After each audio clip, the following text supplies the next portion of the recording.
ಸಾವಿರಾರು ವರ್ಷಗಳ ಹಿಂದೆ ಸಗರ ಮಹಾರಾಜನ 60,000 ಪುತ್ರರು ಕಪಿಲ ಮುನಿಯ ಶಾಪದಿಂದ ಭಸ್ಮವಾಗಿದ್ದರು. ಅವರ ಆತ್ಮಗಳಿಗೆ ಮುಕ್ತಿ ದೊರಕಿಸಬೇಕೆಂದು ಸ್ವರ್ಗದಲ್ಲಿನ ಗಂಗಾದೇವಿ ಭೂಮಿಗೆ ಇಳಿದು ಅವರ ಅಸ್ಥಿಯ ಮೇಲೆ ಅರಿಯಬೇಕೆಂದು ದೇವತೆಗಳು ಹೇಳಿದರು. ಆ ಹೊಣೆಗಾರಿಕೆಯನ್ನು ಸಗರನ ವಂಶಸ್ಥನಾದ ಭಗೀರಥನು ತನ್ನ ಹೆಗಲ ಮೇಲೆ ಹೊತ್ತಿಕೊಂಡರು. ರಾಜ್ಯ, ವೈಭವ, ಸುಖ ಎಲ್ಲವನ್ನು ತ್ಯಜಿಸಿ ಹಿಮಾಲಯದ ಗುಹೆಯಲ್ಲಿ ಸಾವಿರಾರು ವರ್ಷಗಳ ಕಾಲ ತಪಸ್ಸು ಮಾಡಿದನು. ಅವನ ಅಕಾಲ ಭಕ್ತಿಗೆ ಸಂತುಷ್ಟಳಾದ ಗಂಗಾದೇವಿ ಭೂಮಿಗೆ ಇಳಿಯಲು ಒಪ್ಪಿದಳು.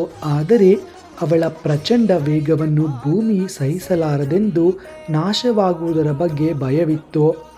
ಆಗ ಭಗೀರಥನು ಮಹಾದೇವನನ್ನು ಪ್ರಾರ್ಥಿಸಿದನು.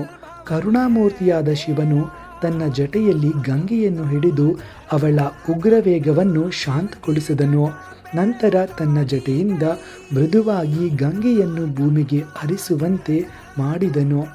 ಭಗೀರಥನ ಹಿಂದೆ ಹಿಂದೆ ಹರಿದು ಗಂಗೆಯು ಕೊನೆಗೆ ಅವನ ಪೂರ್ವಜರ ಭಸ್ಮವನ್ನು ಸ್ಪರ್ಶಿಸಿ ಅವರಿಗೆ ಮೋಕ್ಷವನ್ನು ನೀಡಿದಳು.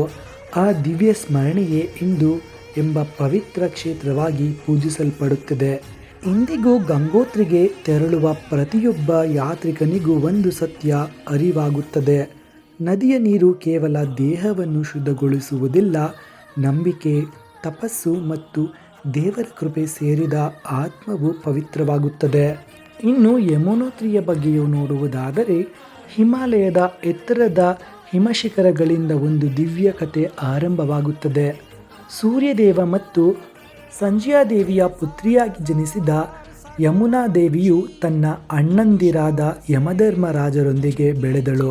ಅಣ್ಣನು ಧರ್ಮ ಮತ್ತು ನ್ಯಾಯದ ಪ್ರತೀಕನಾಗಿದ್ದರೆ, ತಂಗಿ ಯಮುನಾ ಕರುಣೆ, ಪ್ರೀತಿ ಮತ್ತು ಜೀವನದಾಯಕ ಶಕ್ತಿಯ ಪ್ರತೀಕವಾಗಿದ್ದಾಳೆ. ಒಂದು ದಿನ ಯಮುನಾ ತನ್ನ ತಂದೆಯಾದ ಸೂರ್ಯದೇವನಿಗೆ ಹೇಳಿದಳು, ನನ್ನ ಜೀವನವು ಸ್ವರ್ಗದಲ್ಲಷ್ಟೇ ಅಲ್ಲ, ಭೂಮಿಯ ಮೇಲೂ ಜೀವಿಗಳ ಸೇವೆಗೆ ಅರ್ಪಿತವಾಗಬೇಕೆಂದು. ಅವಳ ನಿಸ್ವಾರ್ಥ ಸಂಕಲ್ಪವನ್ನು ಕಂಡ ದೇವತೆಗಳು ಆಶೀರ್ವದಿಸಿದರು. ಹಿಮಾಲಯದ ಪರ್ವತದಿಂದ ಯಮುನಾ ಭೂಮಿಯತ್ತ ಹರಿಯತೊಡಗಿದಳು. ಅದಕ್ಕಾಗಿಯೇ ಅವಳನ್ನು ಕಂದಿನಿ ಎಂದು ಹೆಸರಿನಿಂದಲೂ ಕರೆಯುತ್ತಾರೆ.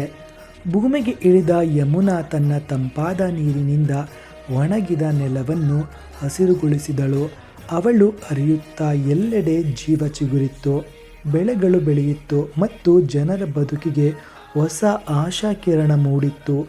ಯಮುನಾ ಕೇವಲ ಒಂದು ನದಿಯಾಗಿರಲಿಲ್ಲ, ಅವಳು ತಾಯಿಯಂತೆ ಪ್ರತಿಯೊಂದು ಜೀವವನ್ನು ತನ್ನ ಮಡಿಲಲ್ಲಿ ಕಾಪಾಡುತ್ತಿದ್ದಳು. ತನ್ನ ತಂಗಿಯ ಮೇಲಿದ್ದ ಅಪಾರ ಪ್ರೀತಿಯಿಂದ ಯಮಧರ್ಮರಾಜನು ಯಮುನಾಳಿಗೆ ಒಂದು ವರ ನೀಡಿದನು.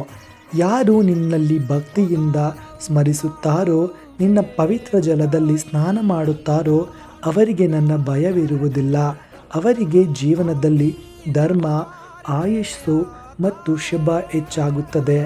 ಈ ದಿವ್ಯ ಘಟನೆಯ ಸ್ಮರಣೆಗಾಗಿಯೇ ಹಿಮಾಲಯದ ಮಡಿಲಲ್ಲಿ ಕ್ಷೇತ್ರವು ಪವಿತ್ರ ಯಮುನಾಧಾಮವಾಗಿ ಪ್ರಸಿದ್ಧವಾಯಿತು. ಇಲ್ಲಿ ಯಮುನೆಯ ಮೊದಲ ಪವಿತ್ರ ಹರಿವನ್ನು ಭಕ್ತರು ದೇವಿಯ ಸ್ವರೂಪವೆಂದು ಆರಾಧಿಸುತ್ತಾರೆ. ಹಿಮಪರ್ವತಗಳ ನಡುವೆ ಹರಿಯುವ ಯಮುನೆಯು ನಾದವು ಇಂದಿಗೂ ದೇವರ ಕರುಣೆಯ ಸಂಗೀತದಂತೆ ಕೇಳಿಸುತ್ತದೆ. ಅದರಿಂದ ಯಮುನೋತ್ರಿ ಯಮುನೆಯ ಕೇವಲ ಒಂದು ದೇವಾಲಯದ ದರ್ಶನವಲ್ಲ, ಅದು ಕರುಣೆ, ಪ್ರೀತಿ, ಧರ್ಮ ಮತ್ತು ಸಹೋದರ ಸಹೋದರಿಯರ ಪವಿತ್ರ ಬಾಂಧವ್ಯದ ಸಂಕೇತವಾಗಿದೆ. ಯಮುನೆಯ ಹರಿವನ್ನು ನೋಡುವ ಪ್ರತಿಯೊಬ್ಬ ಭಕ್ತನು ಮನದಲ್ಲಿ ಒಂದು ಭಾವನೆ ಮೂಡುತ್ತದೆ. ಜೀವನವು ನದಿಯಂತೆ ನಿರಂತರವಾಗಿ ಹರಿಯಬೇಕು. ಅದು ತನ್ನಿಷ್ಟಕ್ಕೆ ಬದುಕದೆ ಇತರರ ಬದುಕನ್ನು ಹಸನಾಗಿಸಬೇಕೆಂದು ತೋರುತ್ತದೆ.